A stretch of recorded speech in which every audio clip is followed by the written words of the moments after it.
Technical difficulties getting my software up and running. But hey, we made it.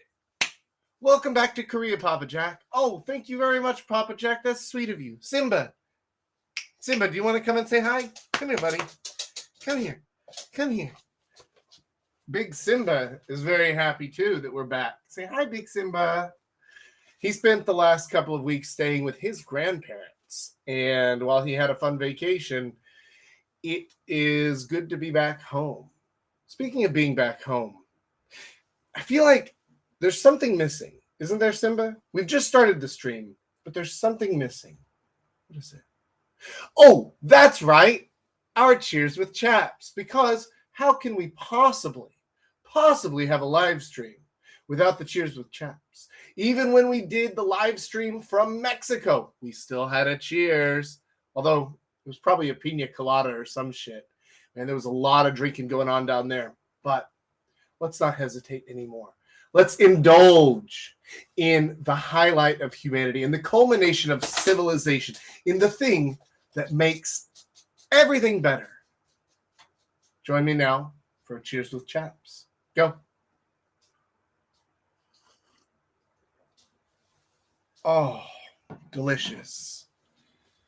Man, I've had too much shitty restaurant coffee and crappy mixed coffee in hotels and stuff like that. To be back home and to have my good coffee, oh, it's so much better. It's a world of difference, honestly.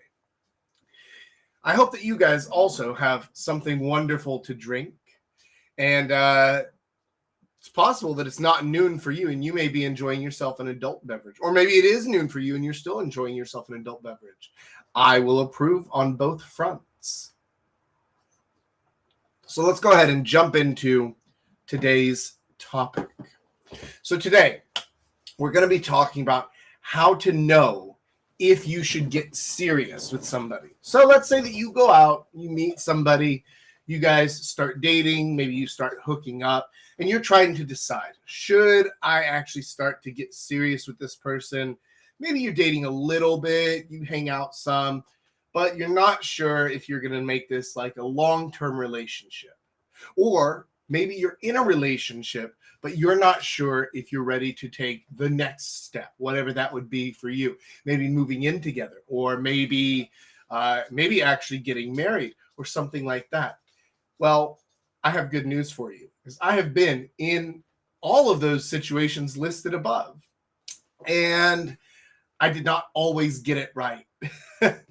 I have definitely made some mistakes, and some of you guys who have been around for a while, like Julius definitely knows of the time that I moved in with a girl, and it was a huge mistake, worst mistake. But how could I have known that? Well, here's how. Whiteboards! That's right. I have come up with a checklist for you. And as you can clearly see, I started thinking that there were only going to be a few of them. So the writing in squares are much larger. And then they get smaller as we go because I needed more space. But I created a checklist for you of green flags to look for to let you know this is a good chance that you should get serious with this girl. And some red flags to let you know, maybe back off, maybe run for the hills, depending on how many of these she ticks. Oh, pardon me. Anyhow, so let's just go ahead and jump right into these. So I'm going to kind of go, what do you guys think? Let me know in the chat real quick. Do you think I should go through all the green flags and then all the red flags, or should I go back and forth? What do you think? Okay, then. Looks like it's green flags first. So let's go through the green flags first. Our first green flag is your friends like her.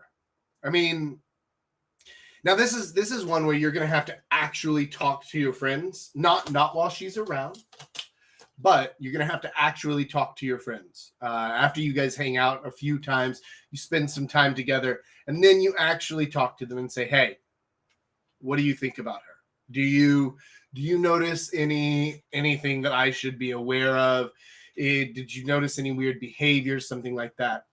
The fact is that whenever you're in a relationship, you are necessarily blind to a lot of the things that are happening in that relationship. You won't see things that other people will see, that your friends will see, because they're not coming at it with dick goggles. I don't know whatever the equivalent of beer goggles is, but you have it in a relationship because you're getting your dick sucked. And if you're getting your dick sucked, then you're obviously going to think higher of this girl than somebody whose dick she isn't sucking, right? So your friends can be a little bit more honest with you. Now, they have to be good friends, and I've done streams before about how to make good friends and the importance of having good friends around. But if you have some good friends in your corner, some guys you can trust, and guys who actually know what they're talking about, not just, your buddies in high school and they're all high-fiving you because you're the first dude to get laid. Like, then nobody knows, right? But still, talk with your friends and try to ask them for anything that seems out of the ordinary or a little bit abnormal. And if your friends are giving her the green light, they're giving you the go-ahead, saying, no, listen, she's a great girl. I'm actually really jealous of you for this. Not in an envious way, but you get what I mean, right? Like, I would like to find a girl like that. Okay, cool. That's a big green flag. That's going to let you know it's all right to get a little bit more serious with this girl. Our next green flag, she's good with animals. What? That seems weird. No, it doesn't. And I'm going to explain why. So there are actually a lot of different things that you can put into this category, but basically, however she's acting with somebody who's weaker than her. So animals are always going to be weaker than you, right? If she's mean to dogs or cats, or she, I don't know, throws rocks at birds or whatever, right? Like if she's just mean to animals, or if she has no patience at all with disabled people on the train, or she's not patient whenever old people are trying to get up the stairs or something like that, right? Basically, the way that she treats those who are weaker than her is going to tell you a lot about her. And if she's really good with animals, and if she's really patient with old people, and if she plays with children well, things like that, those are good signs that you can go ahead and move forward and get a little bit more serious with her. Because why does that matter for you? I mean, maybe you're saying to yourself, Papa Jack, I don't want to have a pet. I think Simba is just a nasty little white rat, and I don't even want to have kids. So why does any of this matter? Well, let me tell you, whenever you get sick, whenever some shit starts going down, whenever you are in the position of being the weaker one, that's how she's going to treat you. So if she's patient, if she's kind, if she's caring, then she's going to act that way towards you as well. So this is important to notice. Next up, her parents are still together. Woo! That is a hot take here in 2022. But let me tell you something. As a general rule, if their parents are still together, then they have been trained that relationships matter, that sticking to your word matters, that staying together, no matter what, through good times and bad, matters. This is important because no relationship is good all the time. There are always ups and downs. There are always good days and bad days for everybody. So what does she do when the going gets tough? Well, she's going to do what she learned from her parents. And if her parents divorced when she was like 2, because, I don't know, they just didn't like each other anymore, and just a no-fault divorce, and we just, irreconcilable differences. What? I don't know, man. It's not necessarily the biggest red flag in the world, but if her parents are still together, again, it's not necessarily the biggest green flag in the world, but it is a good signal in the right direction that she's going to stick it out in a relationship. Our next green flag. She's comfortable being bored. And actually, these next two kind of go together, but I'm going to come back to that in a second. So, she's comfortable being bored. This is super important because whenever you first start dating someone, you're early on in the relationship, and Everything's new, everything's exciting, and everything's going at a breakneck pace. You're going on dates, you're going on adventures, everydayadventure.com, and you're just having the time of your life, right? Okay, well, are you going to keep up that pace forever? Probably not. So what happens when that dies down? What happens when you wake up hungover on Sunday morning and she's like, hey, I want to go to the park, I want to go see the flowers, I want to go to the petting zoo, I want to da-da-da-da-da-da. And you say, listen, let's do that next weekend, right? Like today, I'm hungover as shit. I'm exhausted. I need to just stay in today. Let's put on Netflix, maybe cook up some eggs and bacon, and just kind of hang out around the house. I don't even feel like putting on clothes today, so let's minimize clothes wearing, right? Okay. And then if she's comfortable with that, that's good. Because in a long-term relationship, you're going to have a lot more boring days than you are exciting days. You're going to have to start to actually make time and build in the exciting days and the date nights and the adventures and the vacations and things like that. You're going to have to start planning them and building them in, which means that most of the time she's going to have to entertain herself or just be comfortable being bored. Just put on some fucking Kiefer Sutherland show on Netflix and just kind of drift in and out of consciousness laying on the sofa and not really need all that external stimulation. This is going to be important because someone who can't handle that, someone who can't handle being bored, well, what happens when your relationship starts to get boring? She's going to start to seek out that excitement elsewhere. So it's important that she's comfortable being bored. And tied to that is that she's self-sufficient. Now, before you get the wrong idea about this, self-sufficient does not mean I don't need a man kind of bullshit. That's not what I'm talking about. I'm not talking about Wonder Woman, superpower. Oh, I can have my cake and eat it too. Yeah, I'm going to work on my career until I'm 45, and then I'm going to start having kids. I have sperm donors if I have to. No, oh my God, no. That's not what I mean. What I mean by self-sufficient is she's able to take care of herself when you're not around. Like she doesn't need you to be there 24/7. If you're working late, if you're having a boys' night out, if you're just out hanging out with Jack and the kid and Julius and she's at home, she needs to be able to entertain herself. She needs to be able to find things to do. She needs to be able to find hobbies for herself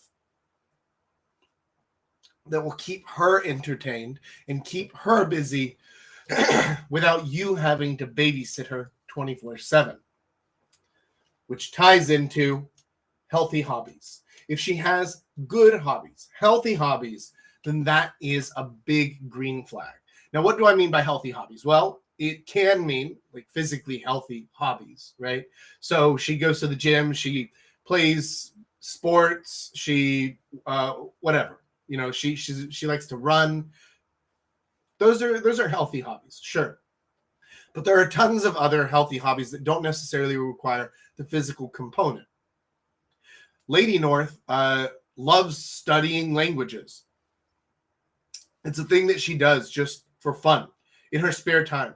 She's sitting there and she's blow drying her hair. And while she's blow drying her hair, she's on her app and she's practicing English phrases or she's studying Spanish or whatever else. Great. That's a wonderful hobby. That is a very healthy hobby. And so if your girl has some hobbies like that, maybe she likes to practice instruments. She plays guitar, ukulele, or whatever. Great, fantastic. Those are healthy hobbies. Those are good things because it means that she has things to do. It means that she can be self-sufficient. And it means that when she's bored, her first instinct is not, right, well, ain't got shit to do. Best go get wasted at the bar, see who's around, see what happens. Because that's obviously not what you want in a long-term relationship. Our next one is good fitness, that she's physically fit. Okay, now that may sound a bit hypocritical coming from me because I know I carry around my beer belly. I'm not terribly physically fit. However, this is especially true for girls because girls know from a very young age that the way that their body looks matters massively to how they are treated in the world, how people treat them, how people act around them, and how attracted men will be to them. So if she's physically fit, then that means she cares about what other people think about her. And this is important, she cares about what you think about her. Because even if you get into a relationship and then she says, you know what, I really need to start working out. I really need to hit the gym. I'm gonna take some yoga classes, or I'm gonna go to Pilates, or I'm gonna learn pole dancing. Okay, cool. Then that's great. That means she's trying to continue to look good for you because she knows it's important and she cares what you think about her. The other side to this is the way somebody presents themselves on the outside is very directly related to how they feel about themselves on the inside. Now, does this mean that you have to be Arnold in his prime to have good self-esteem? No, not at all, right? There are different ways that you present your outer self, but having good physical fitness is one of those, and it's one of the easiest ones to see. So this is a big green flag. It means that she takes care of herself and she cares what you and others think about her, which is obviously important. Our last green flag here. This is a big one. She talks things out. Shit's not always perfect. It's not. It doesn't always go sunshine and rainbows and unicorn farts and all that.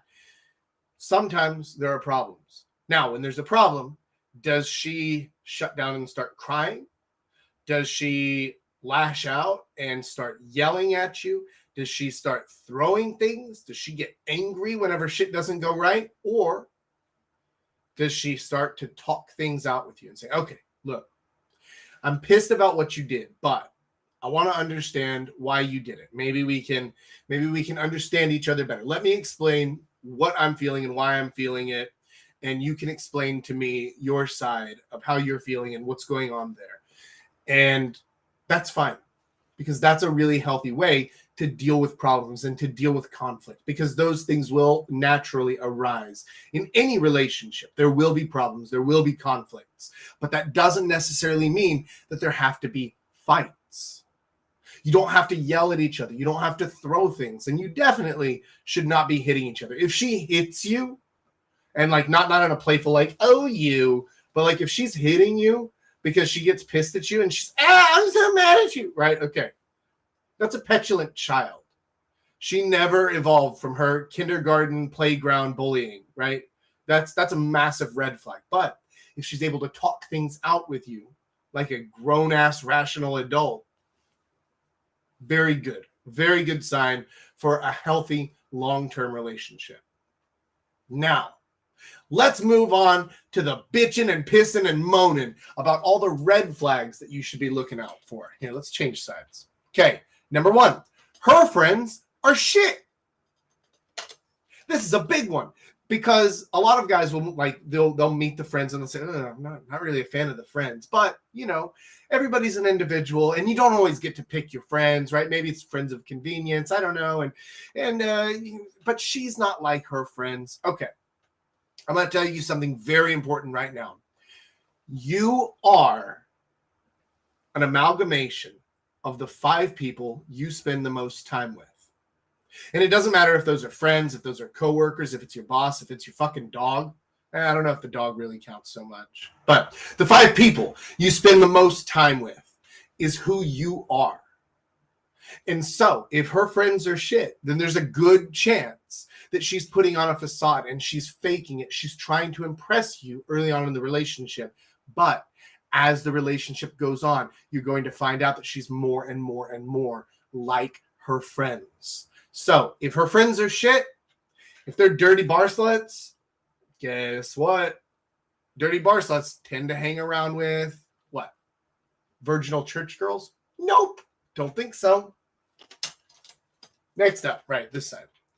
How she treats lower status people. So this one goes directly with her being good with animals. But whenever you're out in a situation, like if you're out at a restaurant the way that she treats the wait staff there, the way that she treats taxi drivers, the way that she treats service people in general. Maybe she has a problem with the bank and she needs to get on the phone and call them to try and get something fixed. Well, if she instantly explodes and she's like, you don't understand, I pay for this service and you have to okay, whoa, that's a big red flag.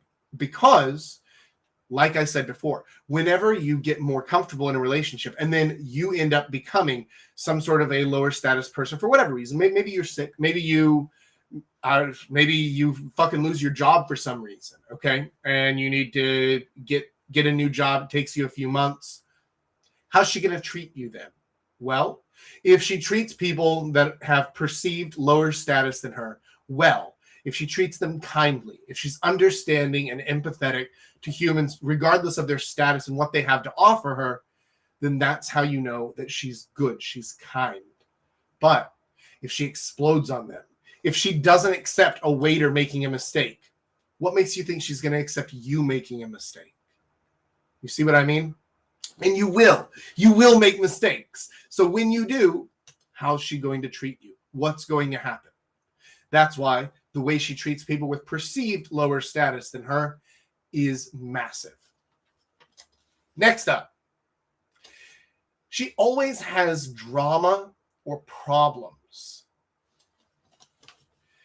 I'm sure you guys have all known somebody who every time you talk to them, they're like, oh my God, Becky, look at her butt. And they always have something going on. They're like, you'll never believe what my boss did today at work. And oh my God, you'll never believe I was at the supermarket today and this person did it. And they always have drama and they always have problems and they always have this up and down. Most of that is, first of all, probably manufactured. And second, I'm not sure if you guys, I don't remember the exact quote, but there's something like, if you met an asshole in the morning, then you met an asshole.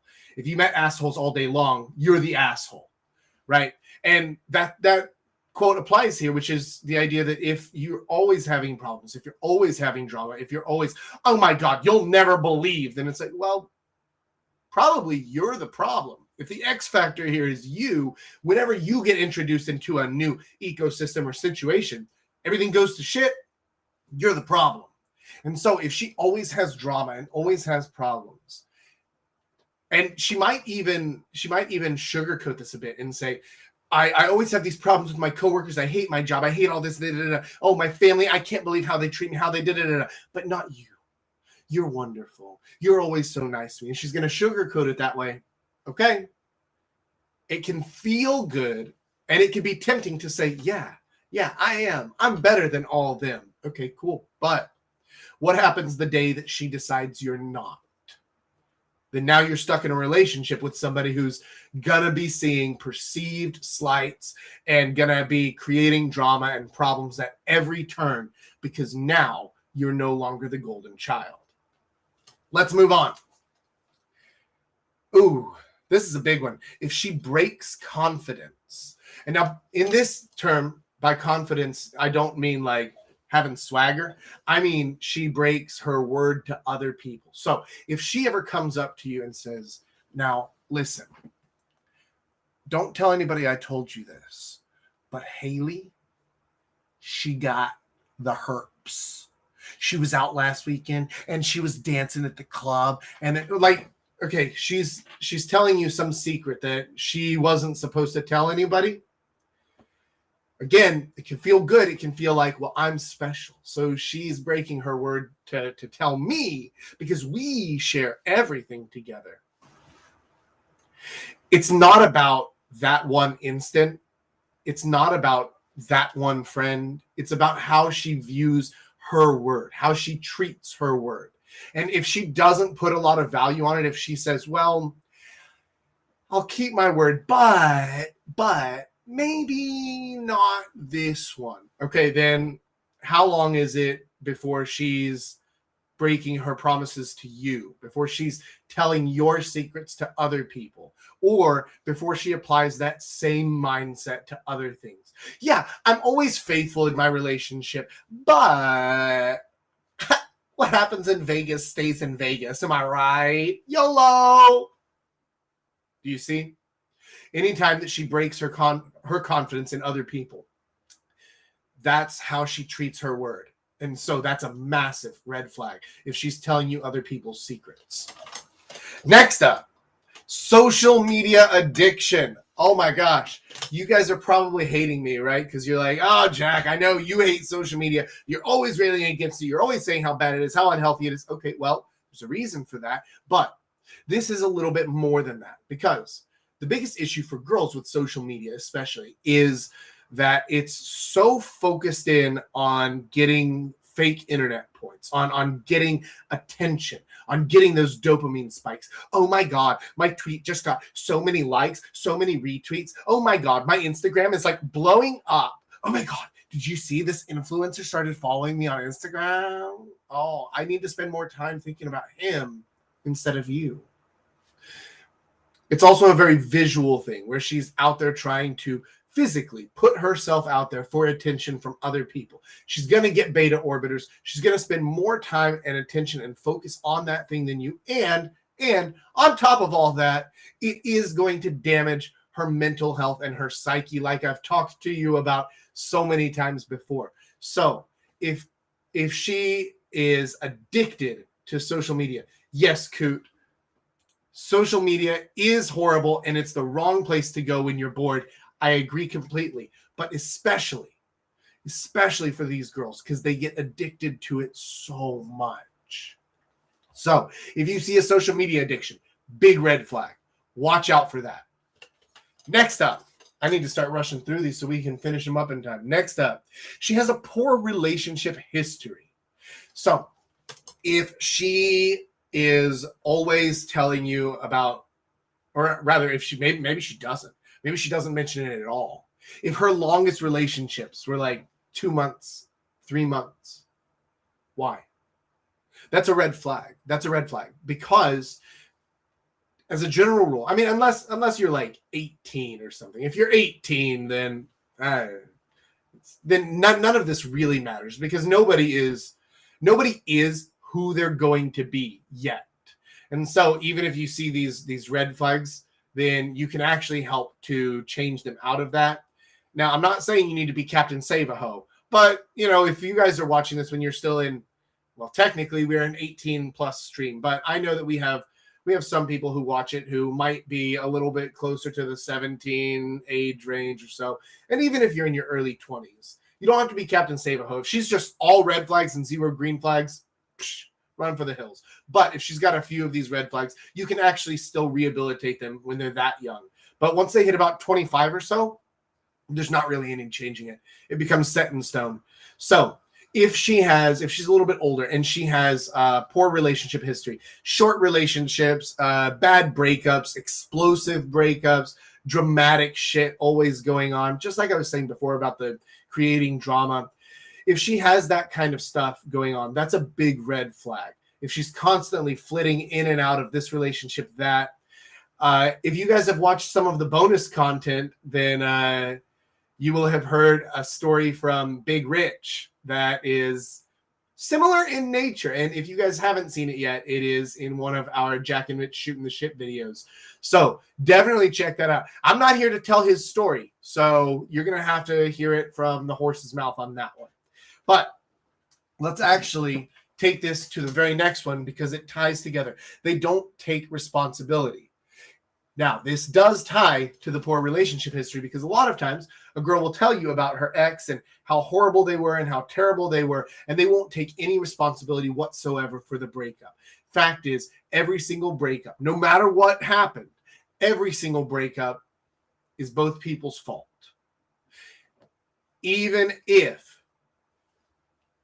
my girlfriend cheated on me, fuck. Okay, that's my fault too. Her fault more, yeah, but my fault too. Because that means that I wasn't paying enough attention. It means that I wasn't keeping shit locked down well enough. It means that I had picked incorrectly. It means that I had chosen to move in with a girl who was terrible news and who hit way more of these red flags than she did the green flags. So Her fault? Yeah, my fault too. But if she doesn't take responsibility for any of that, if she doesn't take responsibility for any of her problems, for any of her actions, if she gets, I don't know, she gets a speeding ticket and she says, but it wasn't my fault. If she's always making excuses for shit.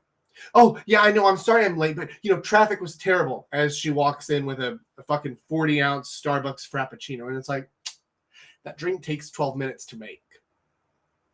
You're 12 minutes late. I see something here, right?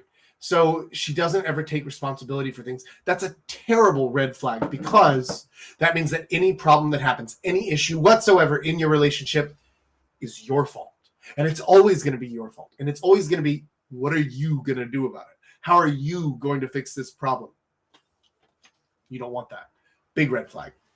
Next up, she sees you as perfect. What? Papa Jack, shouldn't that be in the green flag column? Fuck no! No! If she sees you as perfect, this is especially early on in a relationship, she sees you as perfect. Do you know what's happening? She is creating a version of you. She's putting you on a pedestal. Sounds nice, right? Oh, she thinks everything I do is wonderful. She thinks that I shit rainbows. Fantastic. No, absolutely not. Because one day that illusion is going to break. It's going to crack. And it's probably going to be sooner rather than later. And when it does, when the illusion cracks, all she's going to see are flaws. She's going to see you as not as imperfect, but as 0% perfect, because you shattered her illusion of the perfect man. You don't want that. This is a massive sign of mental instability, mental unwellness. You need to run for the hills if she thinks that you are perfect, even though you're going to want to stay, because it feels so good to have someone tell you that you can do no wrong, that everything you do is amazing, that you just shit gold, fantastic. But it's bad. It's bad news. So when that happens, or you just accept very quickly, you're like, oh, okay, cool. So we're just going to bang it out and live in some fake Elysium for like a month. And then we're just going to get the fuck out of there. Okay, that's fine too. But do not get into a serious relationship with that girl. Our next and final red flag. She defaces her body.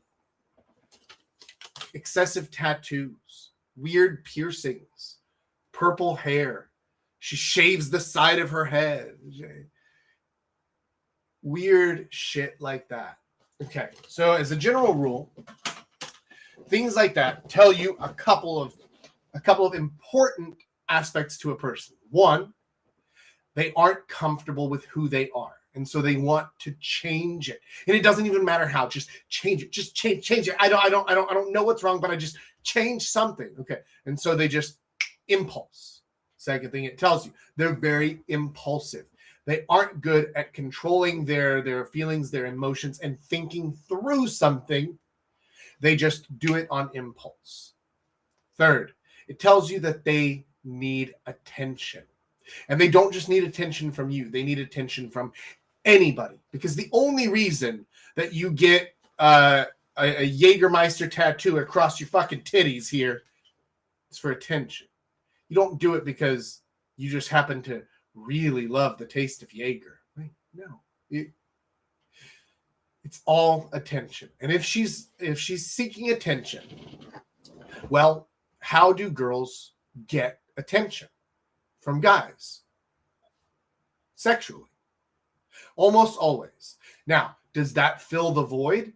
Does that fill the change that they needed to make? No. So what do? Do they stop and say, well, this doesn't seem to be working, so I should maybe adjust course and try something else? No, because remember, they're impulsive. They keep digging. They keep digging, and they keep going until they've ruined their entire mental psyche and their pair bonding abilities, and they just look ugly as shit. So you see a girl, you start dating her, and then you find excessive tattoos. Same thing goes for cutting, things like that. Like if you take her pants off and you see inside her legs, it's just a bunch of slash marks and shit. Maybe bang it out, but don't give her your real name. Look, as a general rule, I'm not saying this to be mean or to be cruel. You can be empathetic, You can feel bad for these people, but don't tie yourself to one of them. This is not the horse you want to be riding in on.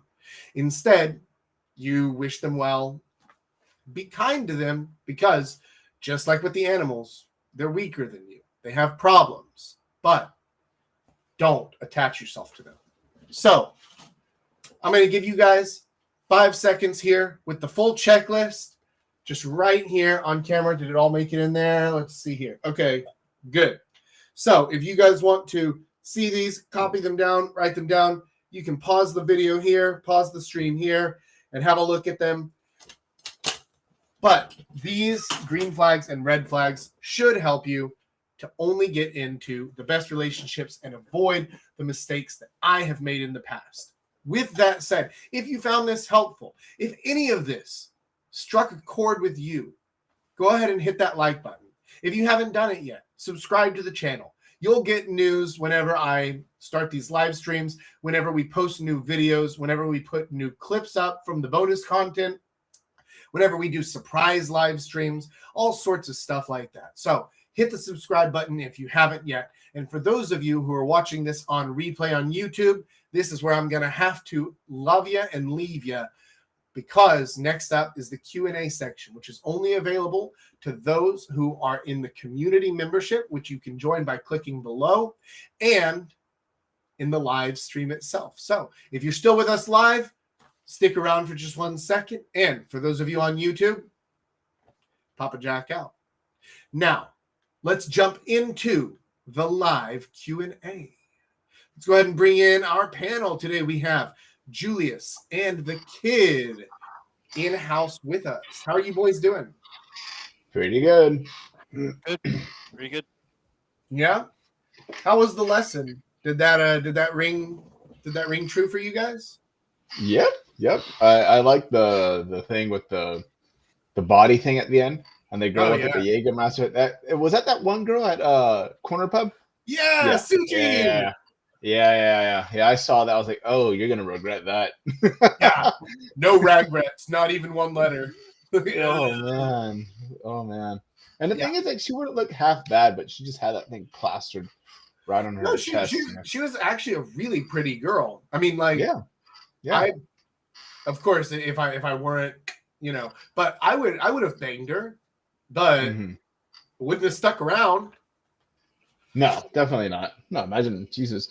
Yeah, no, I think the green flags and the red flags thing were pretty spot on. I think a lot of those rung true on both ends. What do you think, kid? Yeah, I think it was a really solid list, very comprehensive. I like how it started with the green flags and went directly to a red. That was pretty nice. Yeah, it's like a double lesson. Yeah, I know. It's important to know these things, I think, because I think, like, Jack and I especially, I know, because we're older, we've encountered a good number of green, but especially red flags. So we could detect something like radar when we see something. Like, have you had any encounters with either flags? Not too much, really. No. Oh, okay. No red flags? No, nothing like yikes.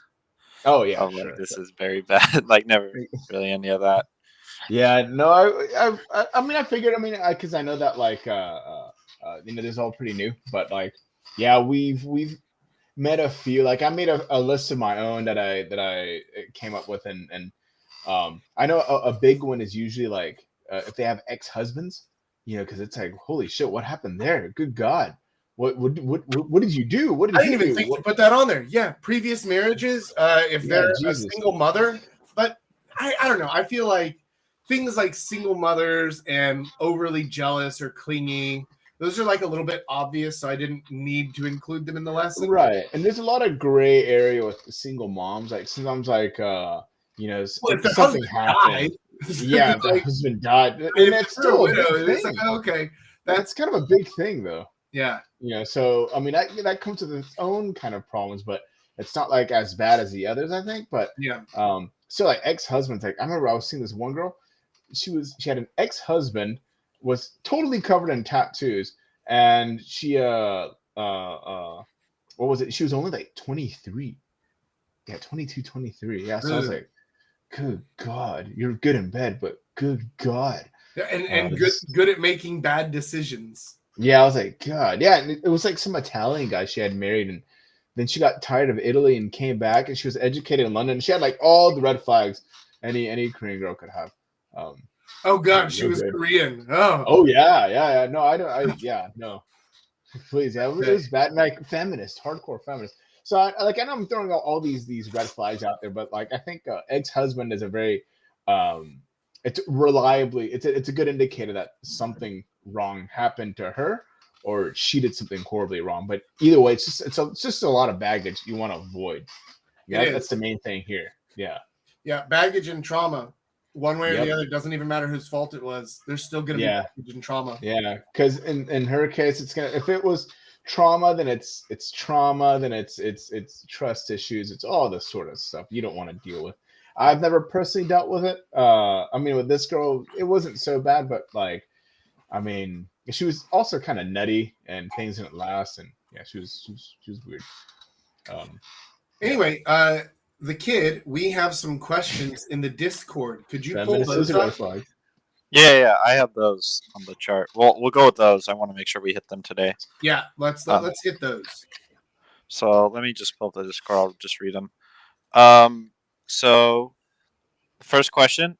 These are very Korea specific. So for anyone watching, they're Feminism is kind great. of diverting from the main topic of today, but we want to just get through them. So first one is seems like so this one's coming from one of our Discord users. Seems like most jobs for foreigners living in Korea are teaching ESL at Hagwons. I'm probably going to stay in Korea for a year and teach. If you did that, I think you did that when you first came to Korea, and I'm sure many others have too. How does that job integrate into a very active sex/dating life? Are there better options? Is there anything you wish you would have done differently? Okay, so as far as teaching goes, if you're going to come and you're interested in nightlife and a very active sex life, Hagwons are absolutely the way to go. It's your only option, because I've made the mistake of teaching at public schools and private schools, like morning to afternoon jobs, and it can be nice to finish your work at like 3:30 in the afternoon, 4 in the afternoon, and then you have the whole day. Okay, but sex life doesn't start at 4 in the afternoon. It starts at like 10 p.m., maybe, if that's when you're starting drinking. And really, things in Korea, I mean, I'm talking in the before times, in the pre-COVID times, but there are no restrictions now, which means it's kind of back to what it was before. And look, things don't really start kicking off until about midnight most days. So if you're out there and you're drinking at midnight, 2 o'clock, you take a girl home, you guys bang it out, you eat a quick snack, it's 4 a.m., and now you need to be up at 6 to get to work at 7:30. Dude, don't do the morning jobs. Don't do those. Don't do schools that have morning to afternoon gigs if you want to have an active nightlife. Definitely avoid split shifts. Teaching adults can be really tempting because you don't have to deal with the bullshit of kids. Great, but most of the adult teaching jobs are split shift jobs, which means you teach 6 a.m. to 10 p.m. or 6 a.m. to 10 a.m. and then 6 p.m. to 10 p.m. And those fucking suck. Do not do those under any circumstances. They pay more, and they literally suck your soul and your life, and you have nothing to do. It's just the worst. So Hagwons are actually a pretty good way to go regarding that. Now, Hagwons are also a crapshoot in terms of what you get, because some of them are really good, really chill jobs. They're like, look, we all know it's a fucking joke. All you have to do is just be here. Don't be too drunk, probably, and just play with the kids, follow the lesson. It's not much, right? Just do your thing. But then some of them are like, oh my god, you didn't teach this page right. You need to do exactly this page. Oh, you need to be checking every single thing. Like, they're really fucking anal, and those are the jobs you're trying to avoid. Trying to get the chill jobs that just kind of let you be. That's the way to go. Whether or not you get that job, it's hard.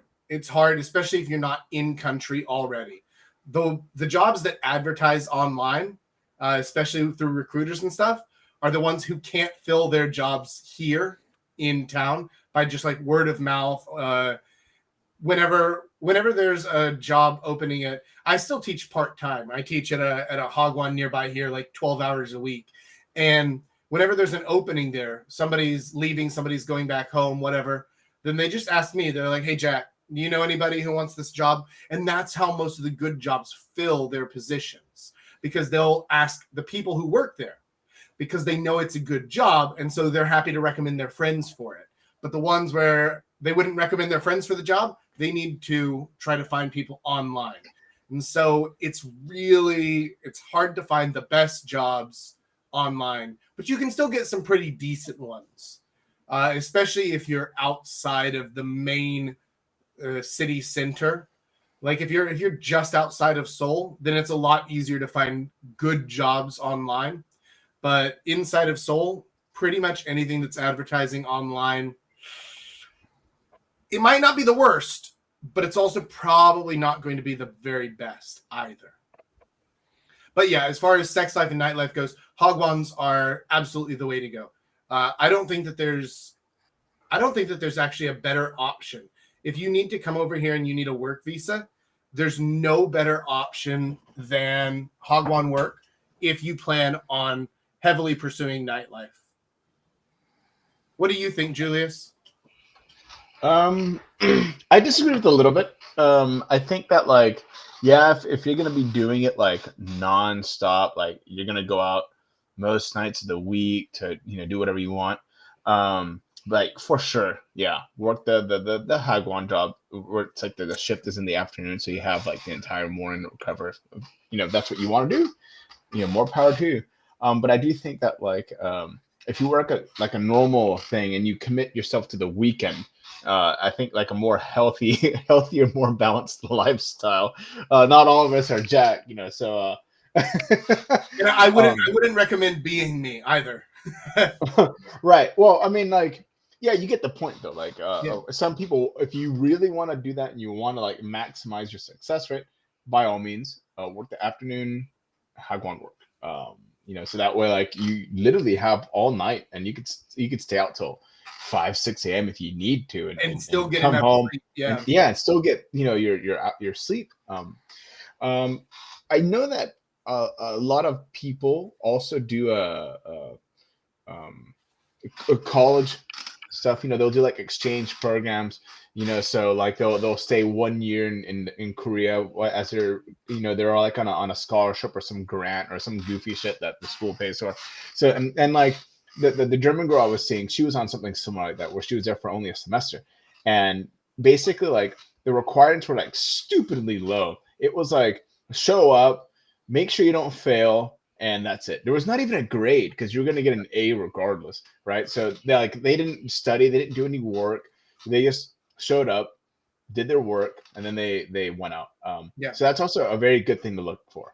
Yeah, if you don't need the money, like you don't need the pay, or right. if you have a job from back home that you can do remote work, then yeah, you can just get a student visa out here, and it doesn't even have to be through the universities. You can just get a student visa for a Korean class where you show up like 3 times a week. That's what Paul was doing for his visa. Yeah. Is he had a Korean class, but he worked his job from back home, and then he just went to class like 2 or 3 times a week, something like that. But he had a full visa, so he could stay here without any hassles. Coot says, yeah, lots of exchange students, and it depends on the school and field how much work you will get there. Yeah, so if that's a separate thing, right? If you're just trying to get the visa so that you can just stay in Korea, but you don't need to work here, then the Korean class thing is the way to go. But if you're a university student and you actually want to then later work in Korea, then yeah, do the actual programs here at the universities, because Korean companies love hiring foreigners who graduated from Korean universities. It just really gets them going. And yeah, so it makes them hot and bothered. Like, for sure, it that's does. another venue to go. Another thing I would recommend if you want to go like the Hagwon route. A lot of people do that because it puts them right in the city, and they can choose where they want to go. Right, so a lot of them, end up in like Itaewon or Gangnam, where there's like a lot of schools or Hyundai, and they'll just go out and go nuts, Yeah. on like a Tuesday night. But it is one way, not the only way. And yeah, like having worked over there, I never had any issues, doing things, having had a job there, So Yeah. it was just kind of like, yeah, it's you get what effort you put in, right?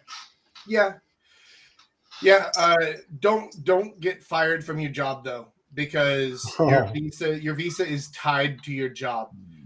You don't get a visa because you got a job. As long as you have the job, you have the visa. And if you ever lose your job, or if you quit your job, then you have, I don't remember if it's 2 weeks or 30 days, but that visa goes away real quick. So you want to make sure that you keep the job if you need the job for your visa. And again, if you need the money, if you need to be being paid, then yeah, it's not a bad life. It's not a bad life. The Hagwon gig is not a bad gig at all. Now I think he had some other questions on there as well, the kid, didn't he? Yeah. So let me just double check. Okay. Yeah. I think we kind of answered it, but like all the other options. But is there anything for both of you guys specifically you guys wish you did differently, the first time you came over? I think not leave after the first 4 years I spent there. I probably should have stayed. Let me see. Yeah, I think that's about it. every time you leave Korea, so basically every time that your visa lapses completely, then you have to go back through the entire paperwork process from scratch as if you had never done anything. That includes getting your federal background checks. That includes doing your interview at the embassy. That includes doing all sorts of shit, or the consulate or whatever, right? It includes doing all sorts of shit that you don't want to be repeating. And so if you plan on staying in Korea, then don't leave between gigs. Don't let your visa lapse, basically. You have a little bit of leeway time there. Like I said, I don't remember if it's 2 weeks or 30 days, but it might be 30 days as long as you. Yeah, I think they changed it. Right. Yeah, so that is a good point. If you do leave, do be aware of like the fact that your visa can expire. It will expire, and you have to do all the documentation again, which is a pain in the ass. Like right now, I'm literally still waiting for my authenticated background check to come in the mail, and I've been waiting like I think well over a month for that. See, so there you go. And so whenever you have to go back through the paperwork process, you are at the mercy of government officials doing their work quickly, which is not a thing that they are famous for doing. Not at all. So yeah, that's probably the biggest thing. As far as like regrets of the way that I did things while I was here, not really. I mean, like there were better jobs and there were worse jobs, but you have no way of knowing that until you get there, really. I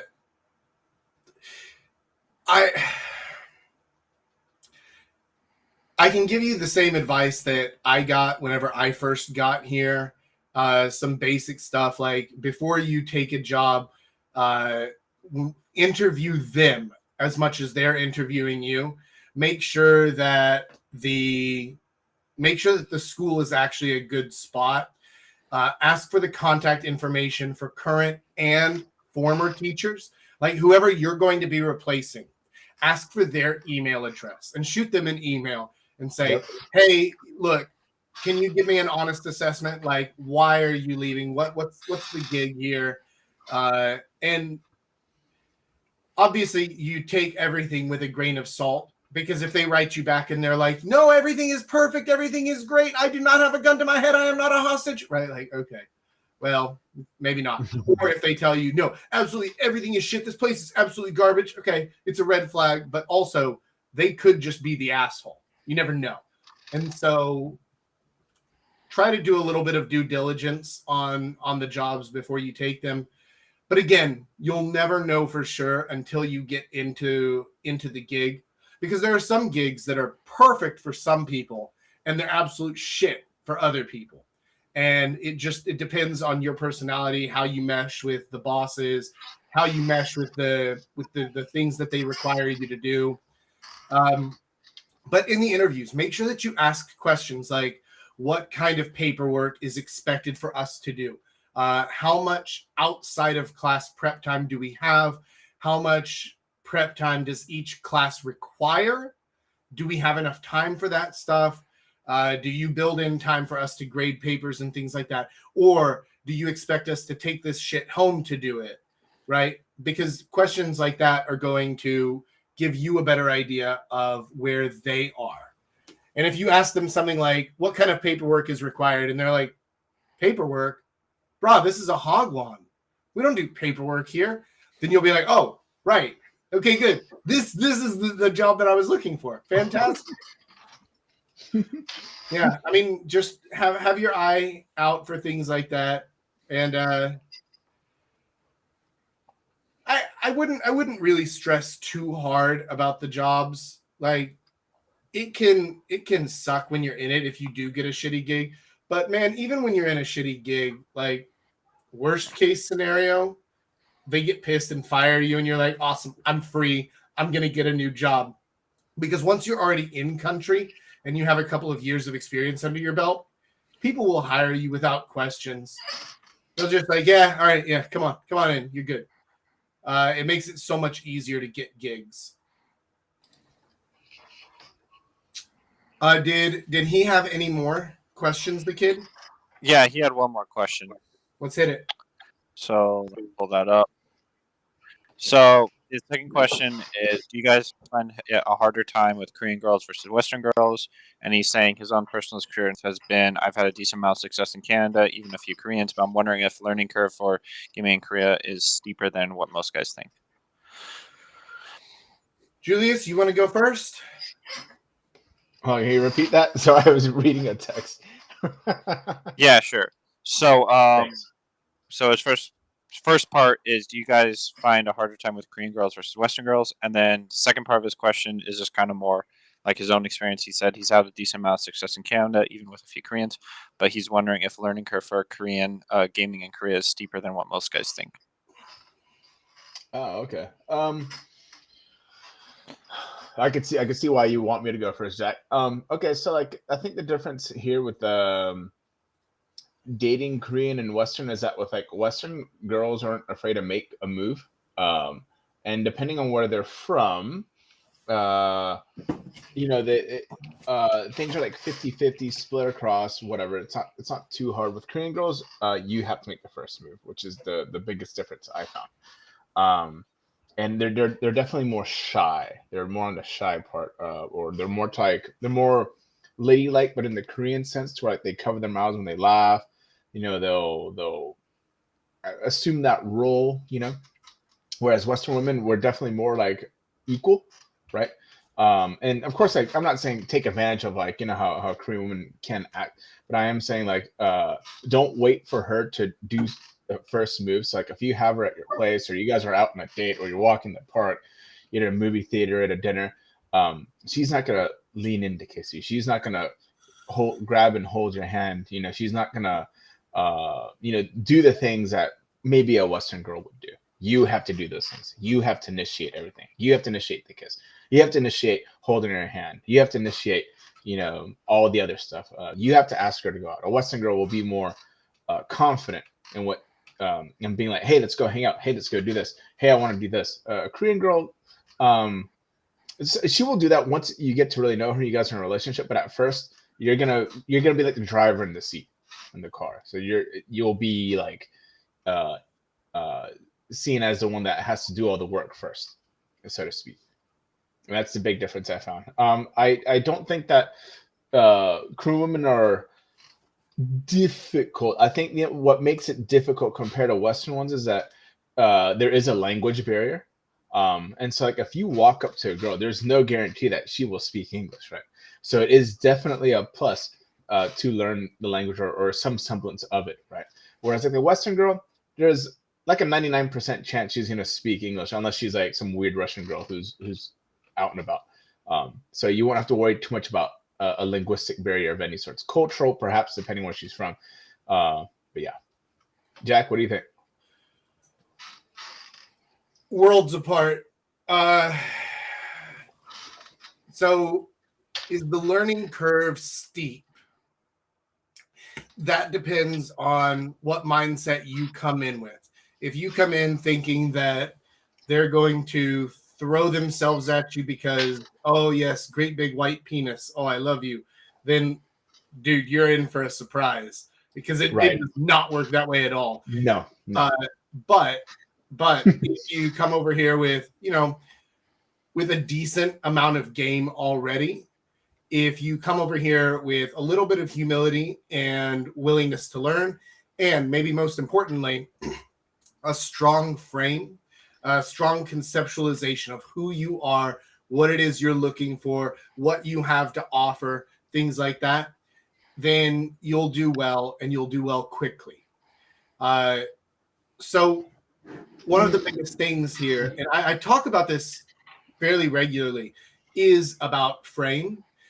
Because even if they don't speak English, it almost doesn't matter if you're entering into an interaction and you already have just a rock solid frame. And you're like, hey, I'm here to have a good time. And if you want to have a good time too, come and party with me. If you don't, that's fine. No problem. See you later.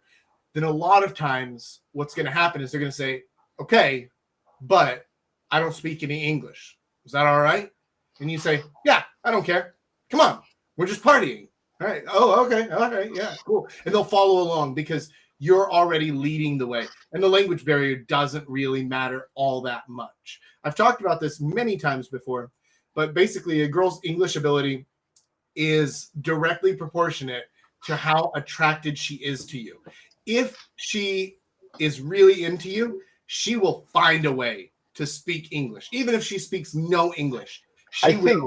She'll Google translate shit or whatever. If she's 100% into you and she does not speak a lick of English and you speak almost zero Korean, things are gonna happen regardless. And I think that could be anywhere in the world. Like I think one of the more interesting things I've done, and Jack as well, is hook up with the girl. You guys don't understand a word of what you all are saying. It's so weird, it's so primal, but it's so cool at the same time. Yeah, absolutely. And that is true. That is completely true. Like if she's into you for whatever it is, if she's like enthralled by your appearance or something, you don't have to worry about any kind of cultural linguistic barrier. Like things are gonna happen. Yeah. And that's why personality and frame are so very important, because if you get those things right, language is almost not even secondary, but a tertiary concern, really. And so obviously, when you're speaking English to the girls, you don't speak the same way that you speak to other native speakers, right? Like, I would never use the word tertiary when talking to a Korean girl. Why? Right? Like, what could that possibly benefit me? Not at all. So you just don't. You don't. You keep things a little bit more simple. Don't talk to them like they're idiots. Man, my parents... Yeah, don't do that. My parents came over here a couple of weeks ago, and they were doing the typical American tourist shit where they were like, me like, and everyone's like, oh my god, you're a fucking idiot. Oh god. Or like, I know at least like they're older, so they come from like a totally different time. But like one thing I had a friend who would do this all the time. He would speak really loudly and slowly. So be like, oh, how are you? I'm Brandon. Don't do that. Yeah. For the love of God. That'll, even if they don't understand a word you're saying, they'll know what you're doing. And that dries women up in like a 10-mile radius. Right? You will be like radioactive. Definitely don't treat them like morons, because I mean they're not morons just because they don't speak English, right? The same way that you're not necessarily a moron for not speaking Korean in Korea. So just don't treat them like idiots, but you can still speak English with them, and most of them will understand the bits here and there, right? They'll understand enough, and they'll be able to respond enough, and it'll be fine. Oh, that's sweet. I got a welcome home. Thank you, Sosa. I appreciate that. Oh my God, do you actually have a Subway name? That's incredible. I like that.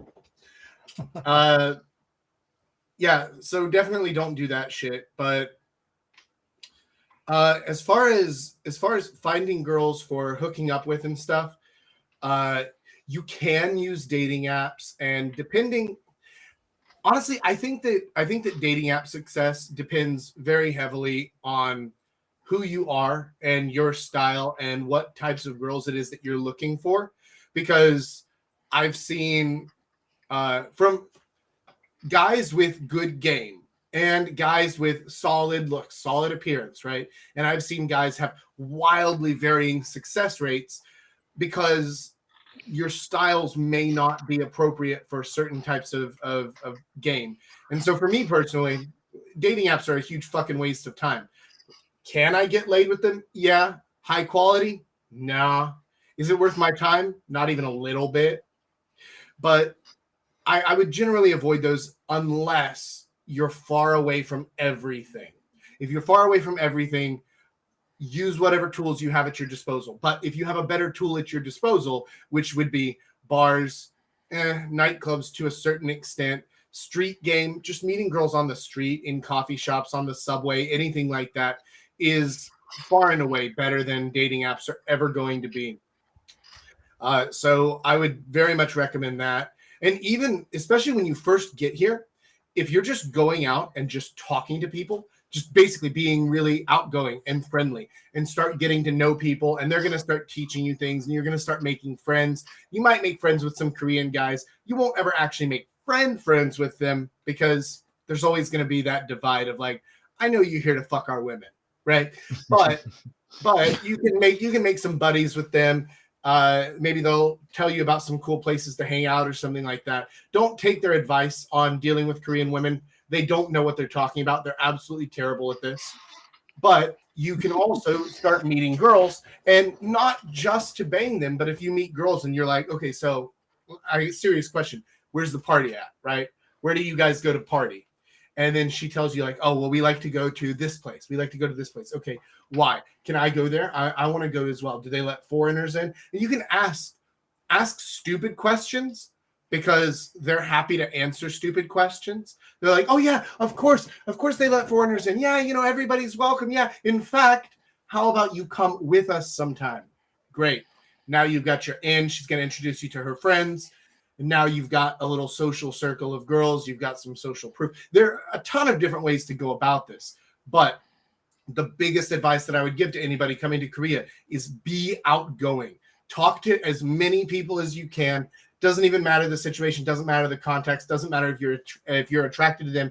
Anything at all. Just start talking to people, because you're going to start becoming more and more comfortable with that, and you're going to get to understand better where the cultural gaps are, where the language gaps are, what kinds of topics you can hit on that they understand, what kinds of things you try to talk about, and they're like, I have no fucking idea what you're saying, right?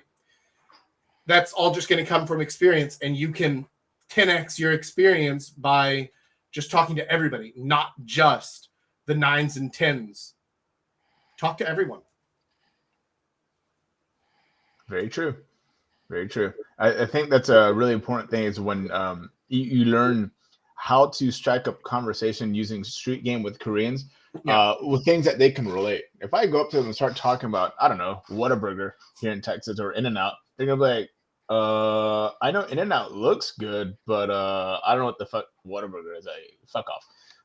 Yeah, but if you go and be like, oh man, I just had some Korean barbecue. I think it's called samgyeopsal. It's pretty good. I like kimchi, and they'll be like, he likes kimchi. Yeah, he said kimchi. Oh my god, like yeah. It'll make kimchi. Isn't it too spicy for you? Oh my god, yeah, and be like, you know what? Spicy food? It's not even spicy. This is easy. So if you learn how to do things like that, and then you learn what things to talk about in a cultural context. A generally good idea for me is to avoid certain things like talking about North Korea. That it's just too political, and people don't give your opinion on that stuff because it's just gonna piss off one guy at the end of the table who will tell people he's pissed off at you because you think that peace is a good thing. So just avoid certain things like that. But then you'll learn cool shit like, hey, here's some good food stuff. Oh, I watched that K-drama show. If you're into that for whatever reason, yeah, you go from there. If you're into that for whatever reason, probably because you're gay. Oh God. I was hanging out with this French girl and she was telling me the names of all these K-pop stars. Like she was some 13-year-old Hot Topic going girl. I was like, what? What are you? Like, you're like 23. Why do you know their names? Yeah. Dude, it's insane. When Lady North and I were out, we were in the States and then in Mexico. Multiple times people told us, they were like, wow, you're from Korea? Listen, I gotta tell you, my kid fucking loves Korea. I don't even know why. I've never been there. I've never talked to them about it, but they love the music and they watch the shows and all this stuff, and they're just obsessed with it. It's kind of weird, but okay, cool. Yeah, no, I had a K-dramas are good to learn Korean a bit. Yeah, you can use that. Honestly, sure. I'd prefer, if I were going to give recommendations, I'd watch Korean movies over K-dramas because some of the movies are actually pretty good. Really well acted. The dramas, hit or miss. Oppa. Yeah, right. I'm like, oh Jesus. But the one thing that the K-dramas are good for is they give you a little bit of insight into the current zeitgeist, especially among the younger crowd. And so by knowing, I don't know, whatever popular drama, there's something about like some awkward ass doctor who's a detective or some bullshit. Yeah. If you know this stuff, then a lot of the girls are going to be like, oh, wow, you know that? Oh, yeah, that's my favorite drama. I love this character. I love it. Okay. Mm-hmm. And it also gives you some insight into how they think and what their version of Hollywood expectations of relationships are. Obviously, none of it's real, but it's still what they are going to, in their mind, kind of want. Movies and mostly CW TV shows. What are CW TV shows? Is how like the channel CW is how you learn English. Yeah, absolutely. And a lot of Koreans learn English by watching Friends because it's such a fucking low level. Like it's low level humor, it's low level speech. It's meant to be consumed by the lowest common denominator. And so it's really. I used to think that was funny and good at one point, and then I rewatched some of it and I was like, man. Yeah. Pretty bad. It's pretty bad. Yeah. Also, yeah, but it is good for learning for sure. All the dudes in Friends are basically girls. Mm-hmm. It's incredible to go back and watch that now, and I'm like, I can't believe how feminized these guys are in this. This is terrible. Although I do like Chandler though, because he's really sarcastic and funny. Yeah, but the rest of them are kind of all right. I don't know, man. To me, whenever I see that, I'm like, oh, so he's just the fifth Sex and the City character.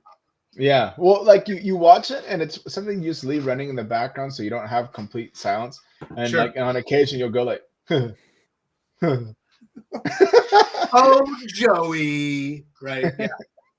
Like, this guy, he ran his course by like season 2 and he's still around. Yeah. Well, in any case, so those are some different recommendations for things to do whenever you get to Korea. The kid, let's hit one more question and then we'll call it a day. So what do you have for us? Yeah, so one more question. This, I guess, could be kind of more tied to, and I forgot, I don't know if we answered this in the previous week, but this is kind of more tied to the original topic for today's discussion.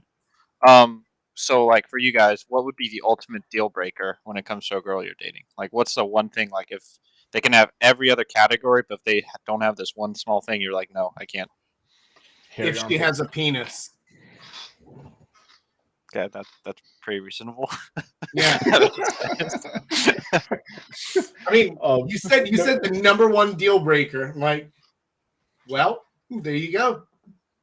Let me think. Number one deal breaker. I said hairy armpits, but I would never date someone who has hairy armpits anyway. I mean, I suppose that's like a major thing, but what if you got them home and then you started undressing them and they had hairy pits? Like, are you gonna stop?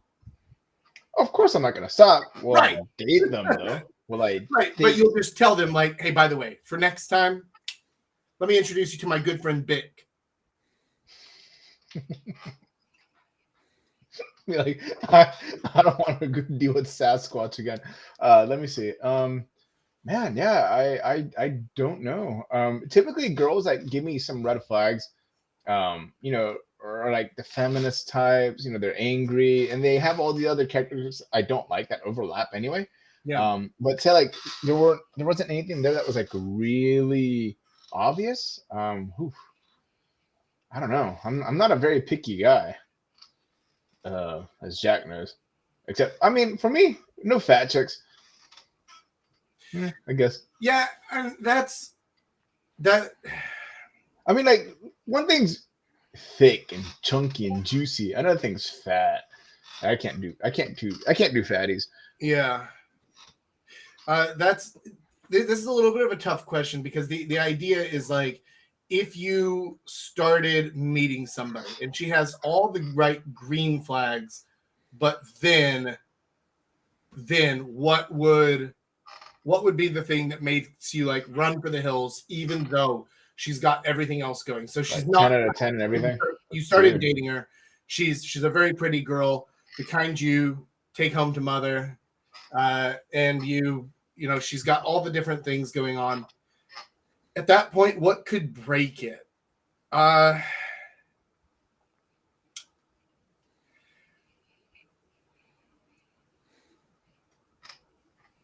Maybe finding out she's the daughter of like a crime boss or some shit, right? Like if I keep dating her, my life will be in jeopardy. Something like that anything that would endanger physical safety, even if she's otherwise absolutely perfect. Yeah, I would peace out from that. Yeah, that's just pretty reasonable. I mean, it's hard to think of something that, if everything else being perfect, what would make you leave a relationship? And yeah, things like that, right? Anything that endangers physical safety. If you find out that she's HIV positive, right? Like, there are some things, but they are on the very, very far extremes and super unlikely. Right. Yeah, HIV. I've met like one HIV positive person. Yeah, and probably not in Korea. Right. Yeah, I don't know. There's not a lot. How about you, kid? I don't know. I think I would probably agree with you guys on those points. Makes sense. Well, Like, you're a Zoomer. You're young and open-minded. I'm sure that you could accept a girl with a penis. No.